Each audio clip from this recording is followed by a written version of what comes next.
மல்லிகைப்பூவை எப்படிலாம் வித்தியாசமாக ட்ரெடிஷ்னல் மெத்தடில் கட்டலாம் அப்படின்னு சொல்லிட்டு என்னோடய வீடியோஸில் சொல்லிகிட்ருக்கிறேன்.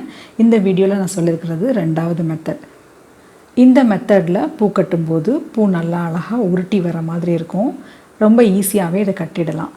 முதல்ல நூலை தண்ணியில் நல்லா நனைச்சிட்டு அதுக்கப்புறமா 2 பூவை இது மாதிரி ஆப்போசிட் சைடில் வச்சுட்டு நூலை சுற்றிக்கோங்க. சுற்றினதுக்கு அப்புறமா நம்ம ப்ரீவியஸ் மெத்தடில் பார்த்துருந்தோம் இல்லையா, அதே மாதிரியே ஒரு நாட் போட்டுக்கலாம். ஃபஸ்ட்டு கட்டியிருக்க பூவுக்கு மட்டும் 2 தடவை நாட் போட்டுட்டு அதுக்கு அடுத்து கட்டுறதுக்கு ஸ்டார்ட் பண்ணிக்கலாம். அடுத்து கட்டும்போது எப்படி வித்தியாசமாக கட்டுறது அப்படின்றத இப்போ நான் காமிக்கிறேன் பாருங்கள். இப்போ கையில் இருக்குது பாருங்களா, ரைட் சைடு கையில் அந்த நூல் கீழே இருக்குது.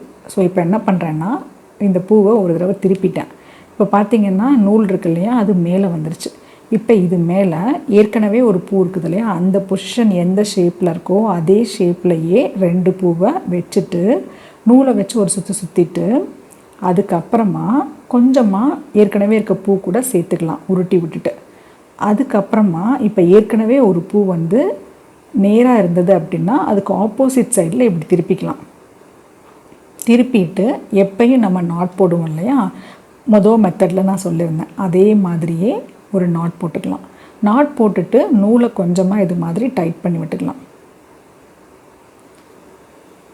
அடுத்தது திருப்பி என்ன பண்ணணும் அப்படின்னா இது மாதிரி பூவை திருப்பிக்கணும். திருப்பிட்டு புதுசாக வைக்கிறோம் இல்லையா பூவு, அதை ஏற்கனவே இருக்கு இல்லையா அந்த பூ எந்த ஷேப்பில் இருக்கோ அந்த ஷேப்லேயே முதல் வச்சிடலாம். வச்சுட்டு நூலை ஒரு சுற்றிட்டு அதுக்கப்புறமா அதுக்கு ஆப்போசிட் சைட்ஸில் திருப்பிக்கலாம். திருப்பினதுக்கு அப்புறமா ட்ரெடிஷ்னல் மெத்தடுக்கு ஒரு நாட் போடுவோம் இல்லையா, அந்த நாட்டை இப்போ போட்டுக்கலாம். நாட் போட்டதுக்கு அப்புறமா லைட்டாக இது மாதிரி டைட் பண்ணி விட்டுக்கலாம். இப்போ பாருங்கள், அடுத்த பூவை இது மாதிரி ஒரு தடவை திருப்பிட்டு நூலை வச்சு சுற்றிட்டு அதுக்கப்புறமா பூவை ஆப்போசிட் சைடில் மாற்றிட்டு ஒரு நாட் போட்டுக்க வேண்டியது. ஸோ இதே மாதிரியே கண்டினியூஸாக கட்டலாம். மெத்தட் 1ல் நம்ம வந்து கட்டும்போது பூ வந்து பார்த்திங்கன்னா தட்டையாக இருக்கிற மாதிரி இருக்கும். இப்போ நான் இந்த மெத்தட் நான் சொல்லியிருக்கேன். இந்த மெத்தடில் நீங்கள் கட்டினீங்க அப்படின்னா பூ நல்லா உருட்டி வர மாதிரி இருக்கும். இப்போ பூ எல்லாமே மொட்டாக இருக்குது. இப்படி மொட்டாக இருக்கும்போதே பார்க்குறப்ப நல்லா உருட்டி அழகாக இருக்கிற மாதிரி இருக்கும். இன்னும் லைட்டாக மலர்ந்தது அப்படின்னா தலையில் வைக்கும்போது ரொம்ப அழகாக இருக்கும் பார்க்குறதுக்கு. ஸோ நார்மலாக உங்களுக்கு இது வரைக்கும் பூ கட்டவே தெரியாது, பூ கட்டுறதுல பிகினர்ஸ் அப்படின்னு சொன்னீங்கன்னா கூட இந்த மெத்தட்ஸ்லாம் ஃபாலோ பண்ணிங்க அப்படின்னா ரொம்ப ஈஸியாகவே நீங்கள் கட்டிடலாம். இந்த மெத்தடை நீங்கள் ட்ரை பண்ணி பாருங்கள்.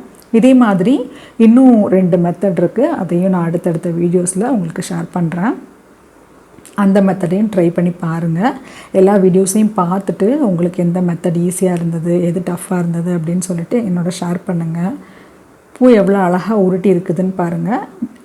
இதே மாதிரி நீங்களும் ட்ரை பண்ணி பார்த்துட்டு உங்களோட கமெண்ட்ஸை எனக்கு சென்ட் பண்ணுங்கள். இந்த வீடியோ உங்களுக்கு பிடிச்சிருந்துச்சுன்னா லைக் பண்ணுங்கள், ஷேர் பண்ணுங்கள். அப்படியே மறக்காமல் மெட்டிஸ் நெஸ்ட்டை சப்ஸ்கிரைப் பண்ணிக்கோங்க. இதே மாதிரி இன்னொரு இன்ட்ரெஸ்டிங்கான பூ கட்டுற வீடியோவில் உங்களை நான் மீட் பண்ணுறேன். பை.